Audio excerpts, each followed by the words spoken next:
Hey, what's up, everyone? Welcome to another episode of Keys of the Castle podcast. Today, I'm just going to do a bit of a review on Tiana's Bayou Adventure. I know a lot of the hype has died down at this point for that ride, and tons of people have already been on it, but um, I'm just now getting around to making this review and this episode. I had my one day trip to Disneyland in December, early December. My one trip, one day trip for the year, 2024. So I'm kind of just really going in and breaking down that day into a bunch of different portions. And one of those is going to be today, which is Tiana's Bayou Adventure. So I had the opportunity to ride that ride twice on that day. I had a virtual queue booked. I'm not sure if they're still doing the virtual queue now, as the recording of this in late January. But we had the virtual queue. I was able to book the virtual queue um, at the first batch release, which was at 7 a.m. I was able to do that from home or from where we were staying, which was awesome.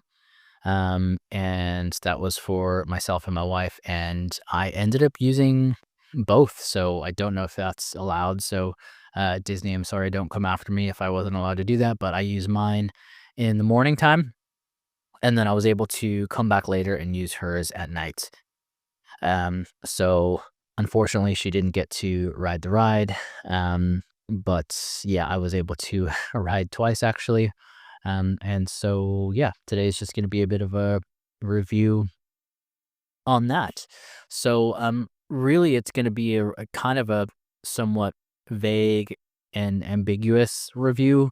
It's going to be more so just initial thoughts and feelings. I'm not going to do like a deep dive into it. I'm sure there's tons of deep dives into this ride and the differences between this ride and Splash Mountain. And there's like ride along side by side comparison videos between Splash Mountain and Tiana's Bayou Adventure on YouTube. So I'm not really going to do that sort of thing. But what I will say is just that I did enjoy the ride, and my initial feeling is that it kind of depends on what you're comparing it to. So, if you're just kind of looking at this ride in terms of just a blank slate and no preconceived notions. If I were just looking at this ride in terms of this is my first time ever at Disneyland, my first time ever riding on this sort of ride and attraction, and I'm just going based on that, that of course is a very different review from the person who has been on Splash Mountain a bunch of times, and a person who loves Splash Mountain and that sort of a thing. So with that said, um, yeah, my initial thoughts on the ride are that if I'm approaching a review on this ride as if I were a brand new person, then brand new person that's never been on this ride, never went on Splash Mountain, any of that, just my first time at Disneyland, then yeah, it was a really cool ride. I did enjoy it. I mean, come on, like it's a Disney ride. Like there's, I feel like there's, I mean, I don't know if there's more people who wouldn't enjoy a Disney ride than who would, but I would say most people who enjoy or who would enjoy going to Disneyland and getting on any Disney ride in general, I would say they would enjoy this ride. Um, I mean, it's a good ride. So even just in terms of, let's just remove the theming, regardless of, and maybe it's not fair for me to do this, but regardless of theming, let's just say it were really, really, really like subpar theming. Let's say it's not even Tiana's Bayou Adventure theme. Let's just say it's some other random theme. Um, and let's just say they did like, not a great job at theming. even then, this ride would still be a really cool and fun ride simply because of the ride itself. So just the nature of sort of, I guess, like a log ride sort of a thing. Um, it's just a fun ride. Like the ride itself is incredible and it's amazing and it's awesome and it's so much fun. Like the drops and being in the boat, the log boat, like it's a really fun ride. So now throw in to that ride the theming of Tiana's Bayou Adventure, and I'm not trying to downplay the ride or anything like that, but this is just genuinely how I look at it after having been on the ride.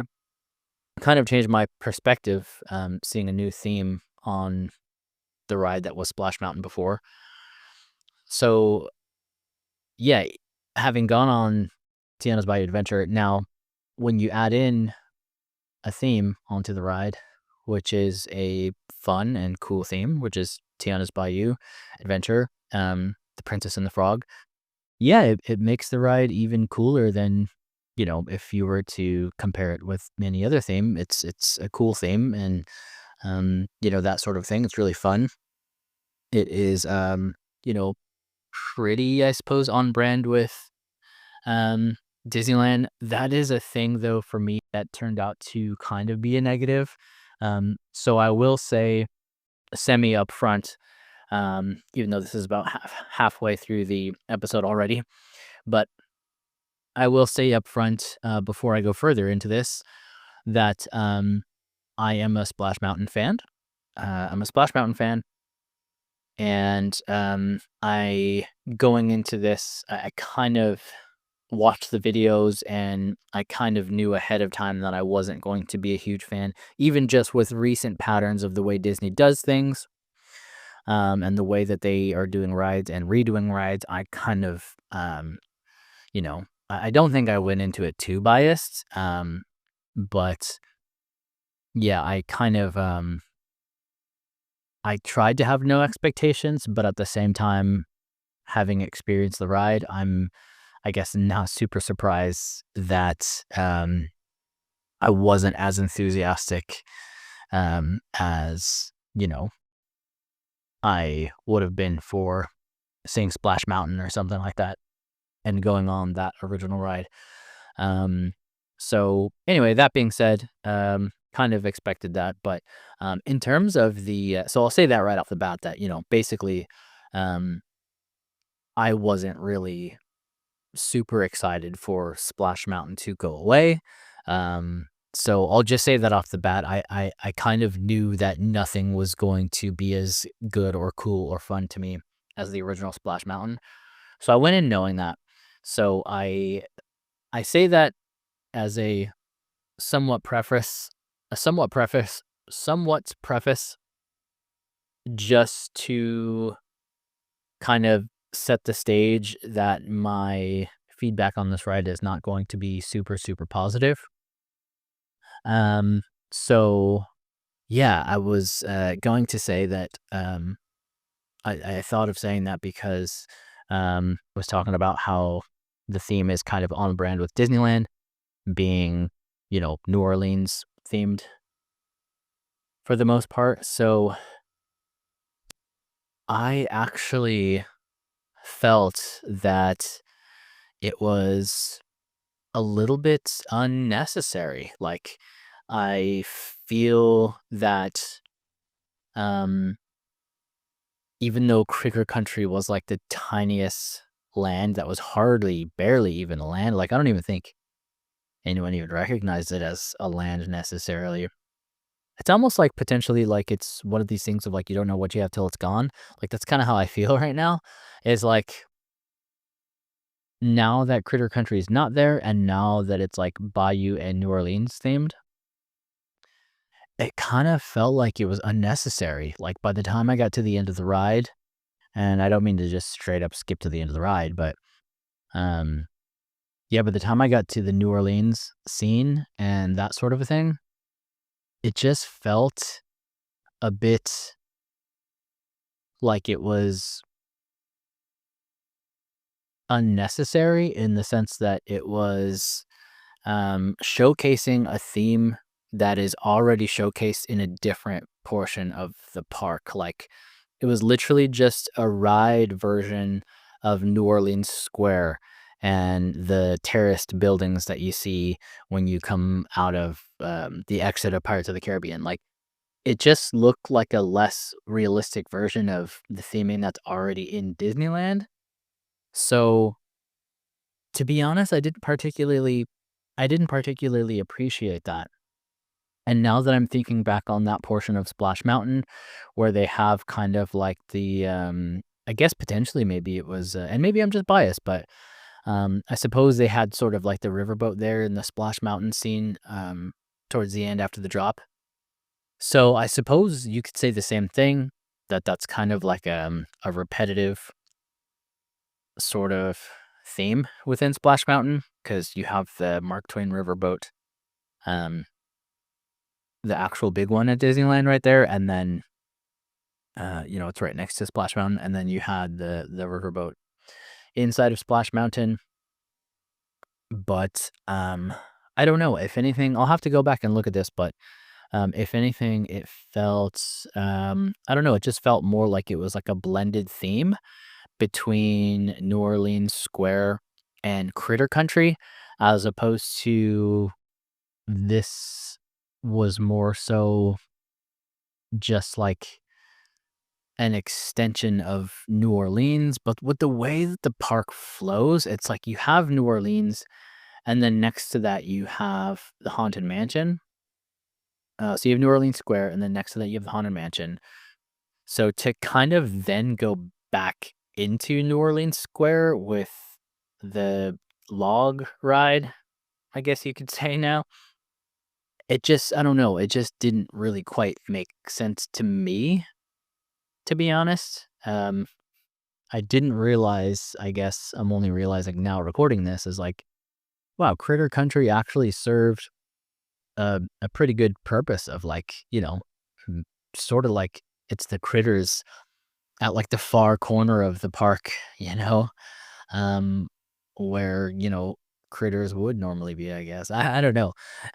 Just felt more natural to me. And again, maybe I'm just totally biased. So, um, anyway, I'll stop rambling on about that. But basically, now that I'm pretty much almost out of time with this, my overall review is that I do like Splash Mountain better, which again, I already knew that was going to be the case. Um, Oddly enough, I think my expectations ended up going in way the other direction before getting on the ride. So what ended up happening is that I watched the videos of Tiana's Bayou Adventure at both parks, and I wasn't really too happy with it, which I mentioned on previous episodes. So my honest expectation was because things are so much different in real life, I really thought that I was just going to be blown away when I actually got on the ride and experienced it for myself. And I think potentially I set my expectations too high for that, and it really fell short. Um, I think that basically the way that I felt watching the videos, that I felt like it was in one of my very first episodes on this podcast channel, I said that the ride seemed very lackluster and kind of subpar, and that's kind of still how I feel a bit about the ride in terms of the theming and storytelling of the ride, and that sort of thing.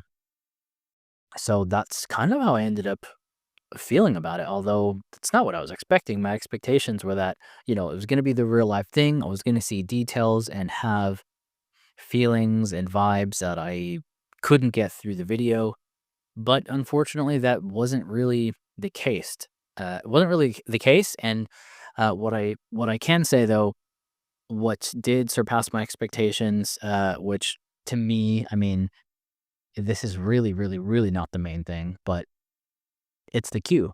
So the line and the queue and the theming, that was actually, I think I liked that much, much better than Splash Mountain. Um, like I don't even know if they had theming in Splash Mountain, but like I almost wish what which this, of course, is it makes absolutely 0 sense, and it's impossible, but I almost wish that the queue could still be Tiana's Bayou Adventure. Like, it would be really cool if that could be, like, its own walkthrough attraction. Like, the queue is a walkthrough Tiana's Bayou Adventure attraction to get to Splash Mountain, and then the actual ride itself is Splash Mountain. Or maybe they could have done, like, a fusion of it would never have happened. I'm sure people would have been outraged if that happened, but, anyway, that's my overall thought of, my initial reaction to Tiana's Bayou Adventure ride. Still, it was a fun ride, like I said.